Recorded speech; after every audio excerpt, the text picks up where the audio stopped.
India Saudi Arabia உறவு சிக்கலை ஏற்படுத்துகிறதா பாகிஸ்தான் அப்படிங்கிற ஒரு கேள்வி ஏன் வருது அப்படின்போது, சவுதி அரேபியாவுக்கும் பாகிஸ்தானுக்கு இடையே இப்போ ரீசெண்டாக பார்த்தோன்னா ஒரு அக்ரிமெண்ட் ஒன்று சைன் ஆச்சு, ஒப்பந்தம் ஒன்று கையெழுத்தாச்சு. இந்த ஒப்பந்தம் குறித்து ரொம்ப முக்கியமான விவாதம் என்ன அப்படின்னா, ஒரு நாடு தாக்கப்பட்டால், சவுதி அரேபியா பாகிஸ்தான் ரெண்டு நாட்டில் எந்த நாடு தாக்கப்பட்டாலும் அது இன்னொரு நாட்டுக்கு எதிரான தாக்குதலாக கருதப்படும் அப்படிங்கிறதா. பாகிஸ்தான் மேலே கை வச்சா சவுதி வருவாங்க, சவுதி அரேபியா மேலே கை வச்சா பாகிஸ்தான் வருவாங்க. சவுதி அரேபியாவுக்கு பாதுகாப்பு அப்புறம் பாகிஸ்தானுக்கு பொருளாதார உதவி அப்படிங்கிற ஒரு பேக்ரவுண்ட் இதனோட ஒப்பந்தத்தின் பின்னணியில் இருக்குது. ரெண்டு நாடுகளும் ஒருவருக்கு ஒருவர் ஆதரவளிக்க வேண்டிய தேவைகள் இதனால் எழுது. பாகிஸ்தானுக்கு பொருளாதாரம் டவுனாக இருக்குது, சவுதிக்கு பாதுகாப்பு டவுனாக இருக்குது. அப்போ பாகிஸ்தான்கிட்ட பாதுகாப்பு சவுதி எடுத்துப்பாங்க, சவுதி கிட்ட இருக்கக்கூடிய பொருளாதாரத்தை பாகிஸ்தான் எடுத்துப்பாங்க. இப்படி ஒரு பிணைப்பு. இந்த நேரத்தில் சவுதி அரேபியாவுக்கு பாதுகாப்பு ரொம்ப முக்கியமானது. மத்திய கிழக்கினுடைய நிலைமை ரொம்ப சிக்கலானது. ஈரான் ஒரு காரணியாக இருக்காங்க, இஸ்ரேல் ஒரு காரணியாக இருக்காங்க. அதே சமயம் இந்த பிராந்தியத்தில் பாதுகாப்புக்கு உத்தரவாதத்தாராக இருந்து வந்த அமெரிக்காவுடைய பங்களிப்பில் இப்போ குறைபாடு இருக்குது அப்படின்னு சொல்கிறாங்க. அப்படிப்பட்ட ஒரு சூழ்நிலையில் சவுதி அரேபியா ஒரு மாற்று பாதுகாப்பு ஏற்பாட்டை செய்வது ரொம்ப அவசியமாக இருக்குது. அதனுடைய பின்னணியில் பாகிஸ்தான் அவங்களுடைய ஏற்பாட்டில் சரியாக பொருந்துகிறது அப்படிங்கிறாங்க. பாகிஸ்தான் ஒரு இராணுவ சக்தியாக இருக்காங்க. பாகிஸ்தான் இராணுவம் கொஞ்சம் வலிமையான இராணுவம் தான். அதுக்கு பொருளாதார உதவி தேவைப்படுது. இந்த ஒப்பந்தத்தின் மூலமாக பொருளாதார ரீதியாக பாகிஸ்தானுக்கு நிச்சயம் பலன் கிடைக்கும். அதுவே அவங்களுடைய முதல் முன்னுரிமையாக இருக்குது. பொருளாதாரம் தான் பாகிஸ்தான் முதல் முன்னுரிமை. டொனால்ட் ட்ரம்ப் அதிபரான பிறகு அவரது அணுகுமுறையால் அமெரிக்காவுடைய பல நட்பு நாடுகள்லாம் அதன் மீது நம்பிக்கை இழந்து வராங்க. சவுதி அரேபியா அமெரிக்கா உறவுகளை பொறுத்தவரை சவுதி அரேபியா தங்களை பாதுகாக்க அமெரிக்காவை சார்ந்து இருந்தது என்றும் பாதுகாப்பு ஒத்துழைப்பு தொடர்ந்தது அப்படின்னும் சொல்லப்பட்டது. ஆனால் ஹமாஸின் பெயரை சொல்லி இஸ்ரேல் கத்தாரில் தாக்குதல் நடத்தியது சவுதிக்கு கவலை.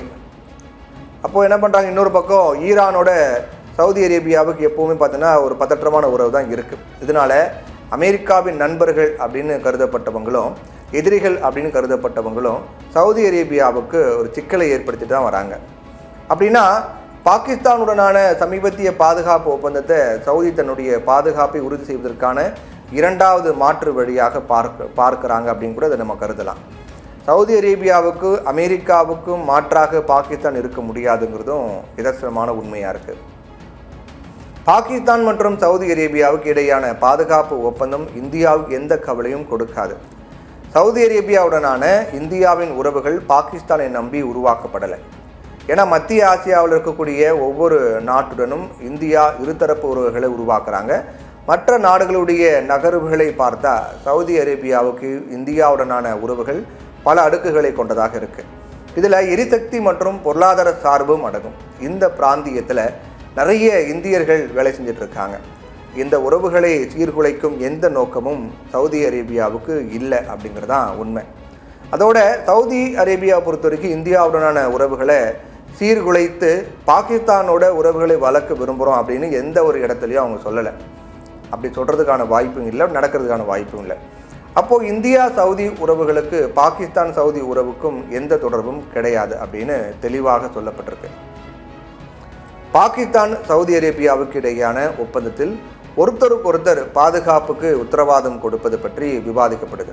இது இந்தியா பாகிஸ்தான் இராணுவ மோதலுடைய பின்னணியில் பார்க்கப்பட்டால் அதனுடைய பொருள் என்ன, இந்த ஒப்பந்தத்தினுடைய உள்ளடக்கம் குறித்து முழுமையாக நமக்கு தெரிய வரும். ஆனால் ரெண்டு நாடுகளும் எந்த விதமான ஆதரவை அளிக்கும் அப்படிங்கிறது தெரியலை. நாம் இந்த ஒப்பந்தத்தை இந்தியா மற்றும் பாகிஸ்தான் பின்னணியில் பார்க்குறோம். ஆனால் சவுதி ஈரான் இடையே சண்டை நடந்தால் பாகிஸ்தான் யாருடைய பக்கத்தை யாருக்கு ஆதரவு அளிக்கும் அப்படிங்கிற பின்னணியில் இதை பார்க்க வேண்டிய நிலைக்கு ஒரு கேள்வியும் இருக்குது. ஏன்னா பாகிஸ்தானுக்கு ஈரான் மற்றும் சவுதி ஆகிய ரெண்டு நாடுகளுடனும் உறவுகள் இருக்குது. அப்படின்னா தன்னுடைய அண்டை நாடான ஈரானை பாகிஸ்தான் தாக்குமாங்கிற கேள்வி வரும். இப்போதைக்கு இந்தியா சவுதி அரேபியா உறவுகள் மோசமாவதற்காகவும் பாதிக்கப்படுறதுக்கான காரணங்களும் அது தொடர்பான சூழல்கள் எதுவுமே கிடையாது. அமெரிக்கா சவுதி ஒப்பந்தம் கூட இந்தியாவை எந்த வகையிலும் பாதிக்காது. சவுதி இந்தியாவின் உறவை பாதிப்படைய விடமாட்டாங்க அப்படிங்கிறதான் உலக அரசியலாக இருக்கிறது.